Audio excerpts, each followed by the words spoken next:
बे समाव Bodoland today live निउसआ मोनसे बिग ब्रेकिं निउस होनो थाखाय आखायाव लादों। बे समाव आसामाव कर'ना भाइरासजों जिउ गोमानाय सुबुं अनजिमाया 7सिम बांबाय।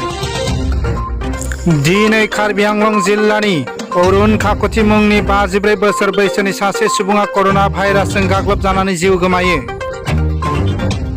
कार्बि आंलं जिल्लानि अरुण काकति बिथाङा हम क्वारेन्टाइनआव दंमोन होननानै मिथिनो मोननाय जादों। दिनै हरखाबै गोबानाय जानायनि खारनाव बिथाङा जिउ गोमायो। बे समाव आसामाव कर'ना भाइरासजों सन्देर जानाय सुबुं अनजिमाया सा 2776 बांबाय। बेनिनो सा 665 सुबुंखौ फाहामनो हानाय जाबाय आरो आथिखालाव 2104 सुबुङा फाहामथाय लागासिनो दङ।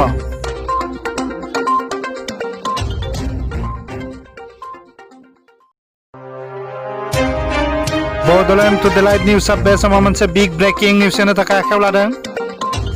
दिल्लीनि गिबि मन्त्रि अरविन्द केजरीवालआ बे समाव हरखाबै लोमजानायनि खौरां मोननाय जादों। मैया मोनसे खौरांगिरि मेल जोबखांनायनि उनाव हरखाबै लोमजादों होननानै खौरां मोननाय जादों गिबि मन्त्रि बिथांखौ।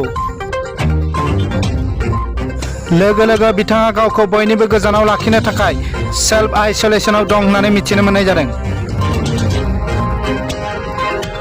बे समाव गिबि मन्त्रि बिथाङा गावनि गासैबो रोखोमनि हाबाफारिफोरखौ केन्सेल खालामदों होननानै मिथिनो मोननाय जादों।